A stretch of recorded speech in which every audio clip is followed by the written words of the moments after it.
Welcome back, everyone, to the Wisdom of Laozi. Great to be back. Today, we're taking quite a profound step inward.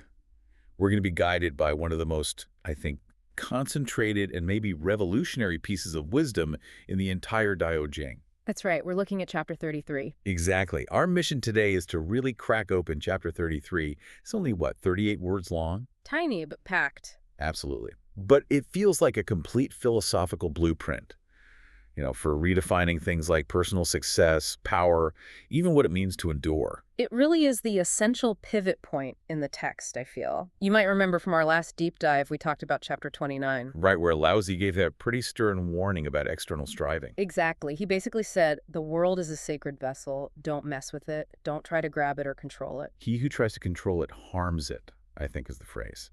And the wise person avoids extravagance, excess, and arrogance. Spot on. And that's fantastic advice for, interacting with the world, for external harmony. We get it. Don't be a cosmic control freak. Trying to master the external world. It's futile. Yeah, that makes sense on a grand scale. But here's where I think a lot of us, especially today, get tripped up.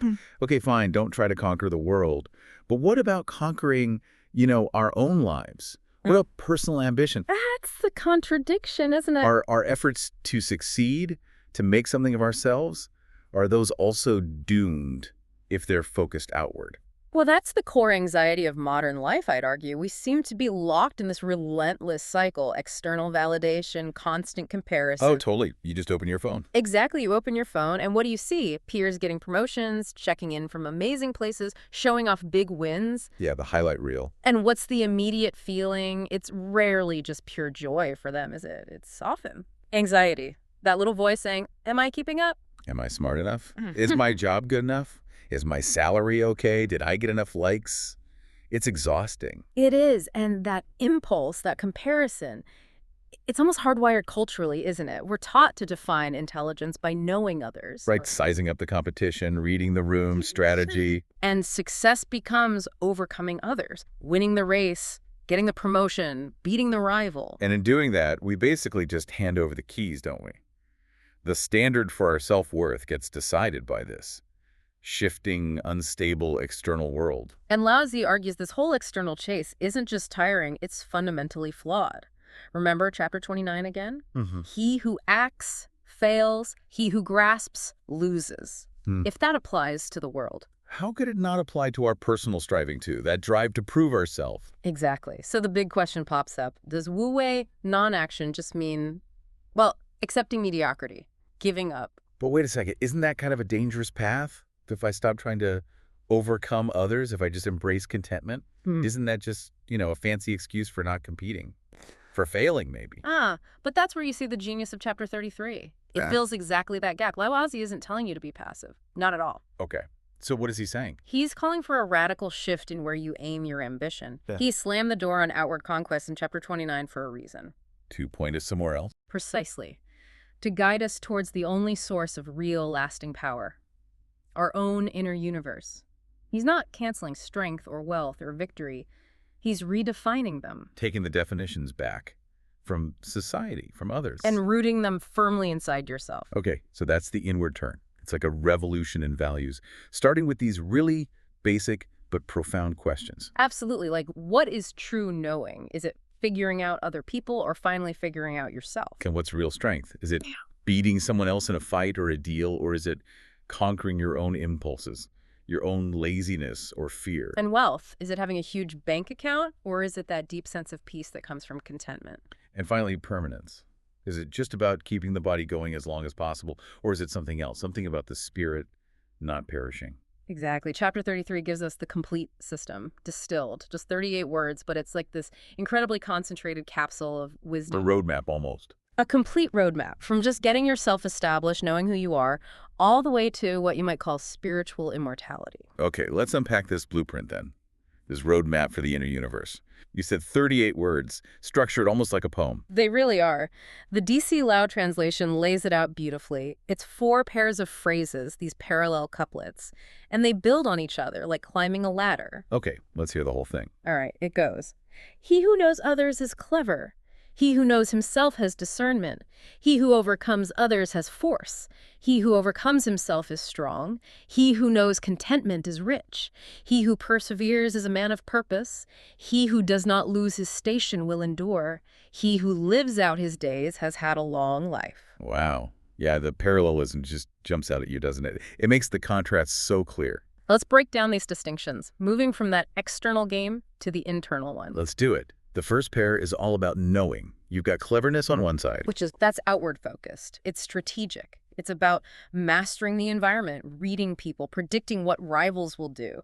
Essential skills for getting by in society. Okay, cleverness. What's the contrast? Discernment. This is the inward awakening. It's knowing yourself deeply. Your real nature, your hidden desires, your strengths, but also, critically, your blind spots, your weaknesses. It's finding your anchor. Okay, so knowing others versus knowing yourself. That clarity then leads to the next pair about power. Exactly. Once you have discernment, you can work on true strength. So you have force versus strength. Force sounds pretty straightforward. External power? It is. It's conquering power. Authority, physical might, resources, the stuff you use to push through obstacles, defeat opponents. And strength. That's internal, resilient power. Yeah. It's about conquering the enemies within. Your own desires, your prejudices, laziness, fear, that inner battle. Got it. Then the third pair moves on to wealth and action. Right. Here, richness gets redefined. It's not about possessions. It's about knowing contentment, actively managing your desires to find peace. An abundant heart, not just a full wallet. Which is set against the usual idea of being rich, having lots of stuff. Totally. And paired with contentment is purpose, which Laozi says comes from perseverance, Z. This isn't just wanting something, it's the steady, consistent action driven by that inner purpose. It stops contentment from becoming just, sitting around doing nothing. Right, keeps you from just being idle or daydreaming. Okay, and the final pair, the ultimate goal, permanence. Here we have endurance, which comes from not losing his station, kisang, holding on to your foundation, your principles, your moral compass that gives you stability, resilience. And the very last line, long life show. Yes. This is the big one. It's not just about physical lifespan. It's about a kind of spiritual value, a legacy, something that doesn't perish even after the body dies, a deeper kind of longevity. So it's crucial to see this isn't just a shopping list of virtues, it's a ladder. Absolutely. A spiraling ladder of cultivation. You start with self-knowledge, discernment. That's the foundation. Because you need to know what needs mastering. Exactly. That knowledge reveals the self that needs mastering, which requires inner strength. Then that self-mastery needs balance. The balance of contentment, the brake, and perseverance, the engine. Perfectly put. And only when you have that stable inner state can you really plant your feet, find your station, and not be blown around. And from that rooted place, you reach for that final transcendence, spiritual longevity. That's the path Laozi lays out. It's a complete reevaluation. It flips conventional values completely on their head. Discernment beats cleverness. Inner strength beats outer force. Contentment is richer than possessions.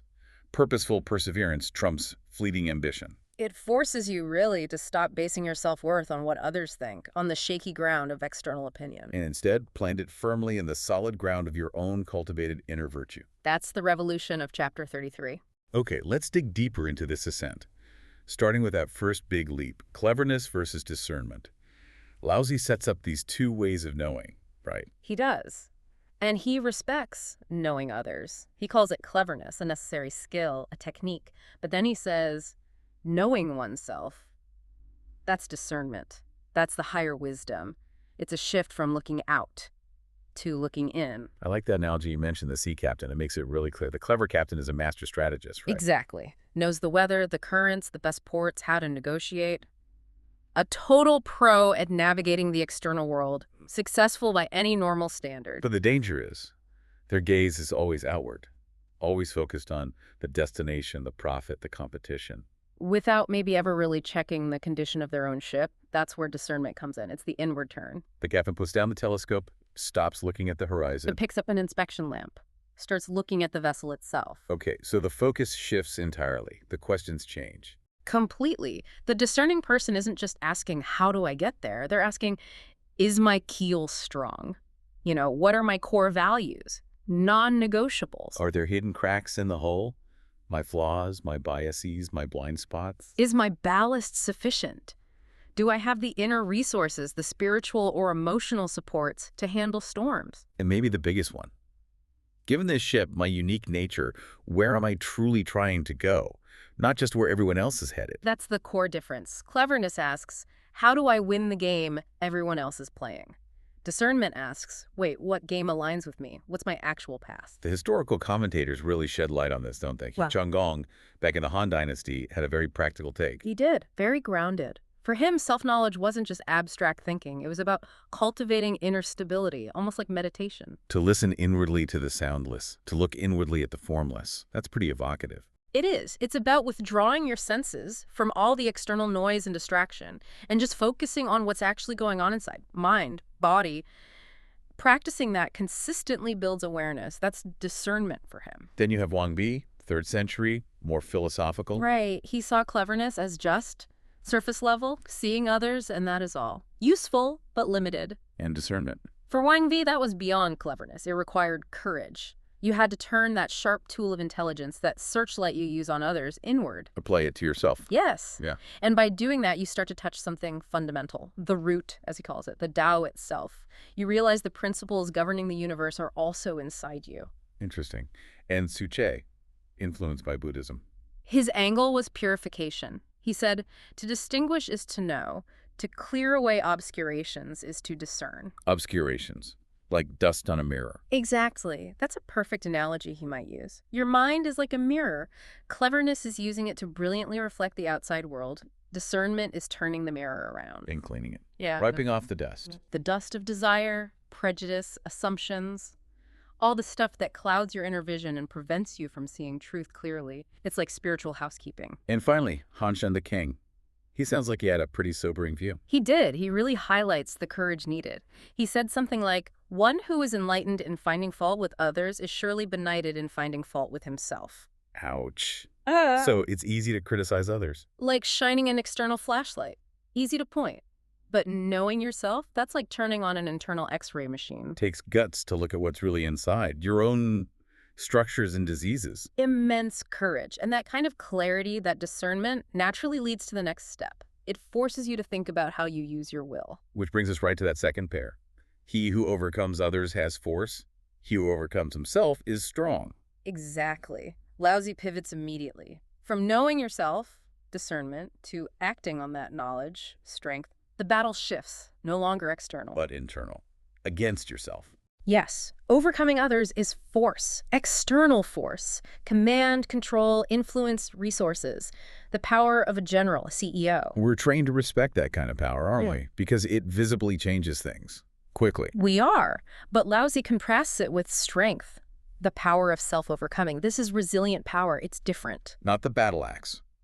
No, not the swift, maybe brutal conquest of the axe. It's more like water. Water. How so? Think about how water interacts with rock. It doesn't smash it head on. It shows quiet, endless patience. It wears the rock down, reshapes it through sheer consistency. Okay, I see. Subtle, persistent. And that kind of strength, that patient consistency, is needed for the most important battlefield inside our own hearts, against the enemies within. We face those enemies every single day, don't we? Constantly. You fight the general of laziness when the alarm goes off to get up or hit snooze again. You fight the monster of fear when you need to speak up or face something difficult, and everything in you wants to just shrink back. You fight the armies of desire, that constant pull to acquire more, consume more, indulge. And the flames of anger. When your ego gets bruised, or you misunderstand someone and you just want to lash out. Right, and every single time you choose to persist instead of giving in. Every time you resist a needless temptation. Every time you take a breath instead of exploding. Those are victories. Small victories, yes, but they compound. They add, as one source put it, true steel to our spiritual core. External force might change your circumstances temporarily. Internal strength shapes who you are. Force wins a battle. Strength wins the war. The lifelong war. That's a good way to think about it. And again, the commentators offer insight.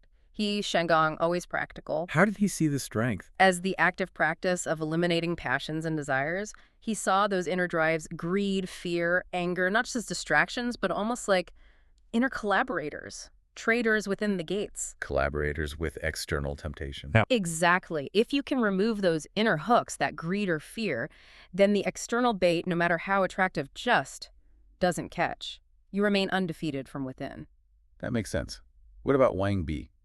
Wang Bi stressed the self-sufficiency of this strength. If you overcome yourself, you possess a power that no external thing can diminish. It's yours, independent of the circumstances. Creates that internal locus of control psychologists talk about. Precisely, which we know is key for resilience, for happiness. And Ch.33 with his purification idea. He saw self-overcoming like gently washing away mud. He talked about subduing the self and returning to propriety. It's like we're born with this clear, pearl-like nature. But life, desires, ego, cake it in mud. Right. And strength is the patient, consistent work of washing away that mud layer by layer until the original pearl shines through again. It's cultivation, not harsh suppression. And Han Chan-deking, he probably put it dramatically. He did. He gave it this epic scale. He said, "The way desire assaults our nature is a battle more terrible than conquering an enemy nation." Wow. So self-mastery is actually harder and more important than military conquest. According to Laozi, absolutely. The greatest victory is the one you win inside yourself. Okay, so this internal journey, mastering ourselves, it requires discernment, it requires strength, but just sheer willpower isn't enough, is it? It sounds exhausting. We need balance. You absolutely do. You need, as you put it earlier, both a reliable brake and a powerful engine. Otherwise, you either burn out or you just stall. And that's where the next two phrases come in. Exactly. They are the perfect pairing for balance. He who knows contentment is rich, and he who perseveres is a man of purpose. Let's start with contentment, the break. This feels like maybe the most radical idea for us today, living in a consumer society. It really is so countercultural. We can even think about it like an equation. Your sense of richness equals what you have, divided by what you desire. Okay, what you have over what you desire. And the mistake most of modern life makes, the trap we fall into, is focusing only on the top number, the numerator, what you have. Right. Get a better job, make more money, buy more things. We exhaust ourselves chasing that, but we completely ignore the bottom number, the denominator, what you desire. And in our world, with marketing everywhere, that number just keeps growing. Faster and faster. You get the new phone, but suddenly you need the accessories, the upgraded plan. Exactly. So even if your actual material wealth goes up, that denominator of desire expands even faster. Your internal richness score stays low, maybe even goes down. Leaving you feeling perpetually poor, always needing more, anxious. Rich in assets, maybe, but poor in spirit.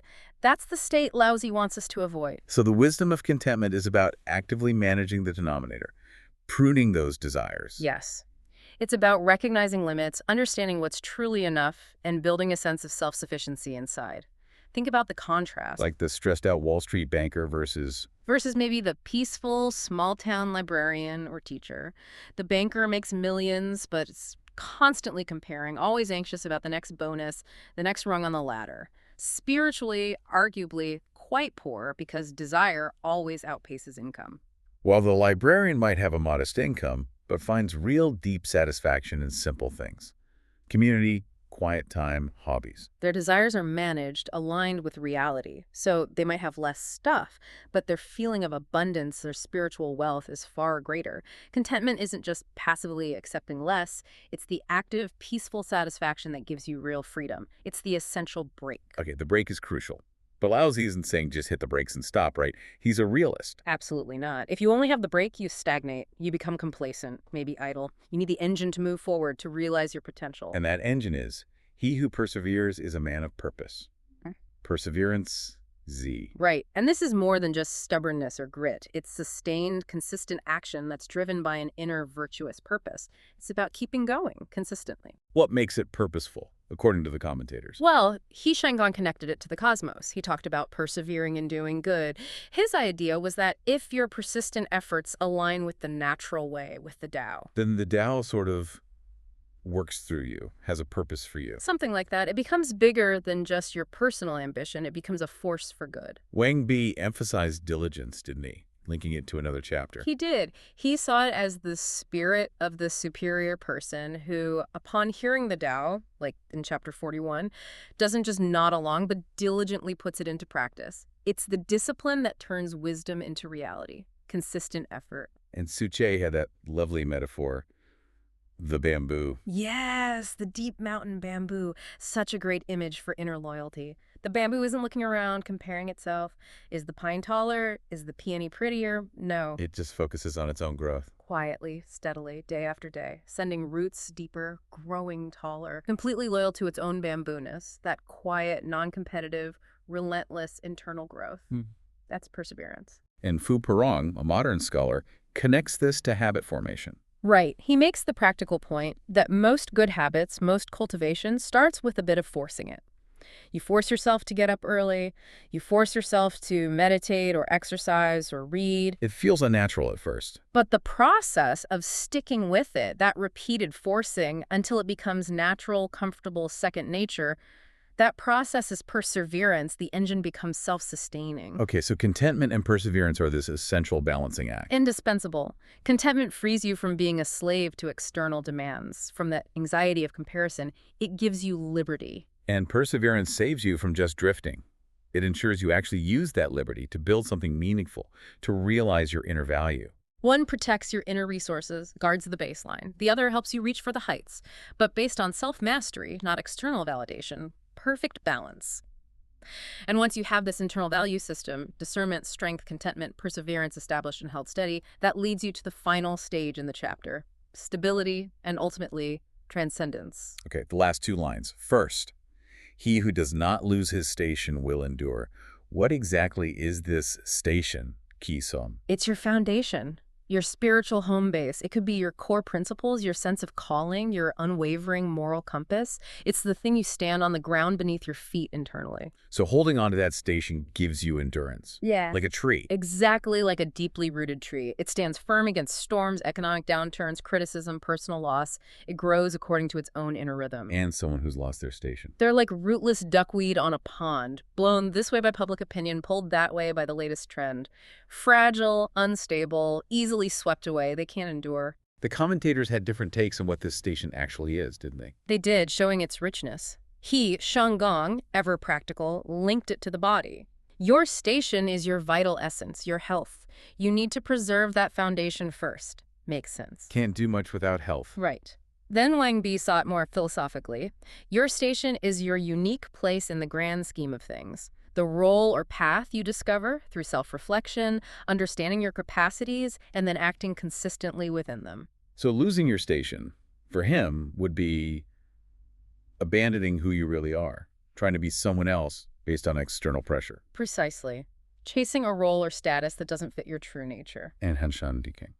He saw the station as something like the unchanging North Star within your heart. No matter how chaotic the world gets, if you keep your focus on that internal guiding principle, your core value. You don't lose your way.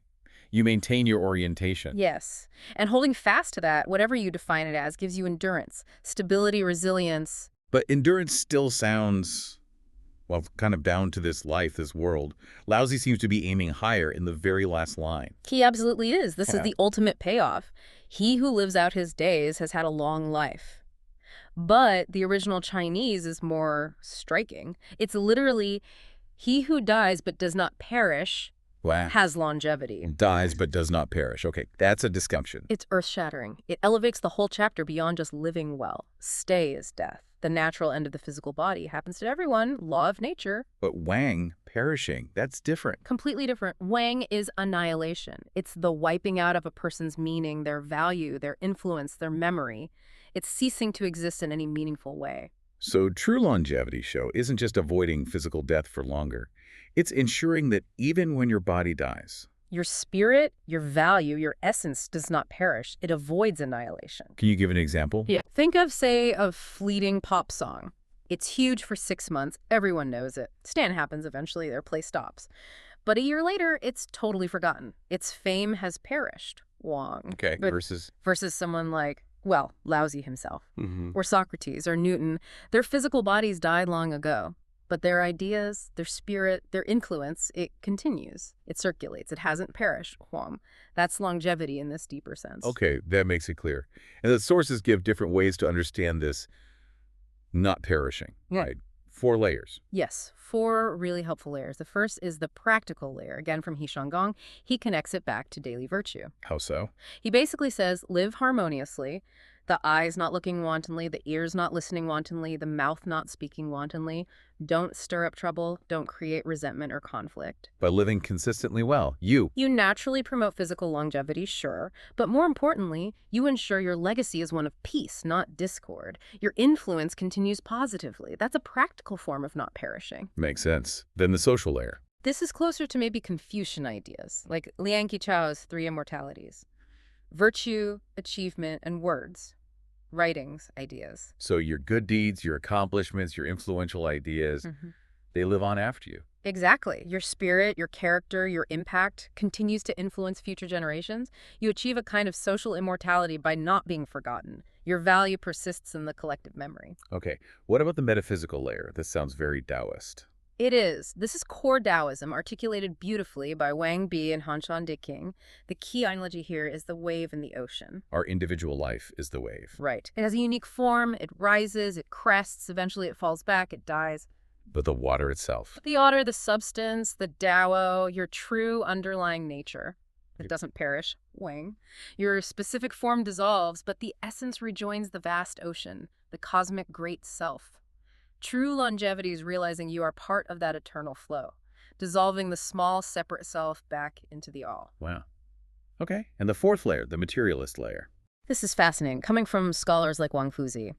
He used the concepts of the fundamental life force or substance and life principle or spirit. And his idea was? That when a virtuous person dies, the key and lie that made them up don't just disappear. They disperse, yes, but they rejoin the great cosmic cycle. They continue to circulate internally throughout the universe. So the energy and principle that was you gets redistributed, becoming part of reality forever. In a way, yes. It's an immortality based on the eternal circulation of the fundamental stuff of the universe. Across all these layers, then, the main idea is connecting our limited individual lives to something bigger, something enduring, whether it's society, the Tao, the cosmos itself. Through virtue, through stability, through perseverance, you weave your finite life into that grander, permanent reality. That's how you achieve true longevity, by not perishing. Okay, this entire philosophical journey, this blueprint for the inner universe, Excellent. It's magnificent, really powerful. But our goal here is always to make it practical, right?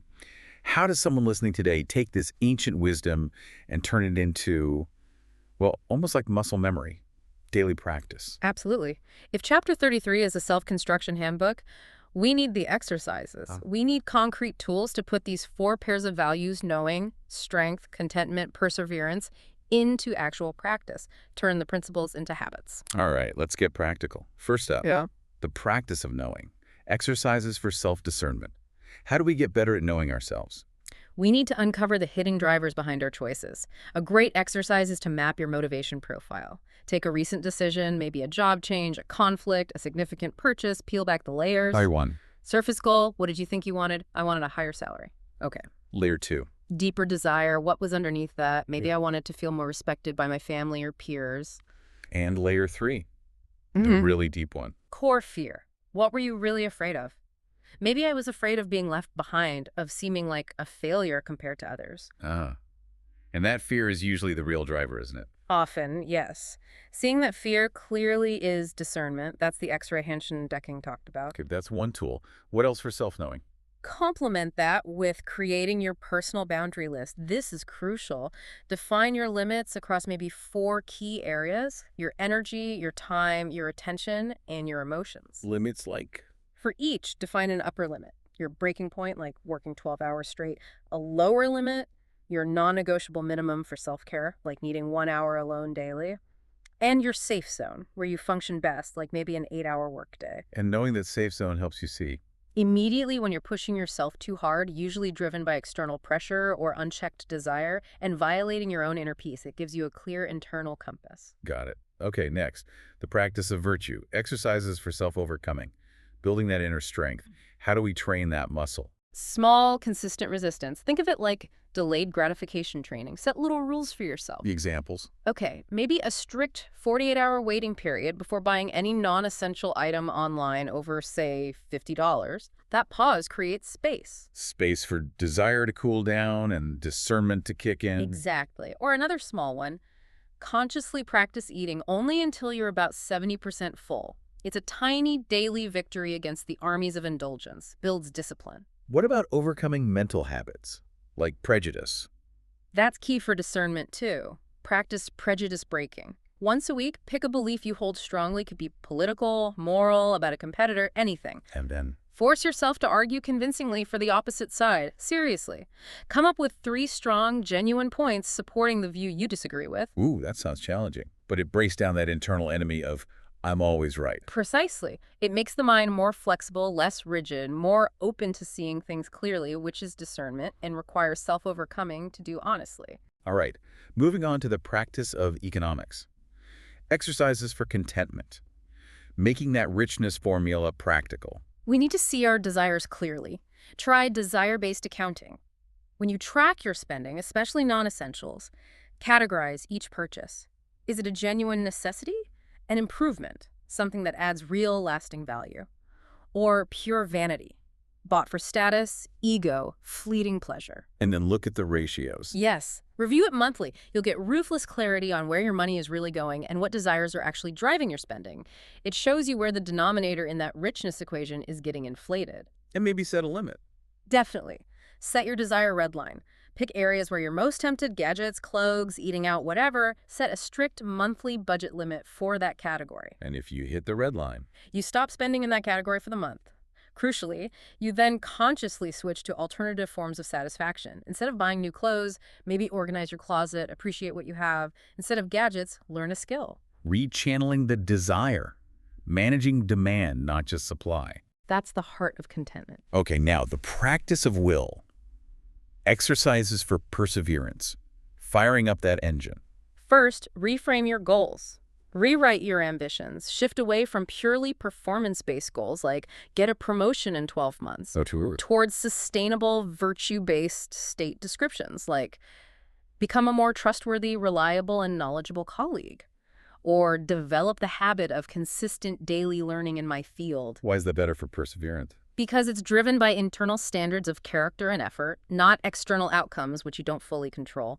It makes you more resilient to setbacks. It connects directly to holding your station. And how do we make progress on these big state goals? They sound vague. Through action granulation. Break them down. Take that grand ambition and chop it into tiny, easy to start, maybe even ritualized micro actions. Think 15, 30 minutes max. So master a new language becomes listen to a 15-minute language podcast every single morning during my commute, no exceptions. The key isn't huge effort, it's relentless consistency. That is perseverance, Z. Build the habit. Finally, the practice of life. Exercises for not perishing. How do we start building that spiritual legacy right now? We have to be conscious about it. Start by shaping your virtue model. Think about your circles, work, friends, community. Choose one positive, observable quality you want to cultivate and embody consistently. Like what? Could be unwavering punctuality. Could be being the person who always shares knowledge freely. Could be extraordinary patience in meetings. Something tangible that others see and are maybe inspired by. When those qualities influence others, they live on. In a small but real way, yes, they start to not perish. And second, maybe commit to a decade project. Some serious. Doesn't have to be huge. Choose something small but with some public or community value and commit to doing it consistently for at least 10 years. Maintaining a little corner of a community garden, regularly helping an elderly neighbor, writing a yearly local history piece for the town newsletter, volunteering weekly. The key is the long-term commitment and the outward value. Exactly. It's about intentionally creating ripples. Connecting your finite actions over time to the enduring reality of your community, maybe even the cosmos. That's how you begin, practically, to build a spiritual legacy, to ensure something of value does not perish. Wow. Okay. This whole journey through Chapter 33, it really does feel like an internal revolution, doesn't it? We started off maybe looking outside for validation, for metrics of success. Like most of us do. And we end up realizing the real power lies in reclaiming the definitions, bringing them back inside. Absolutely. We've hopefully established this kind of indestructible inner value system, all rooted in Laozi's big redefinitions. Let's recap them one last time. True wisdom isn't just knowing others, it's knowing yourself.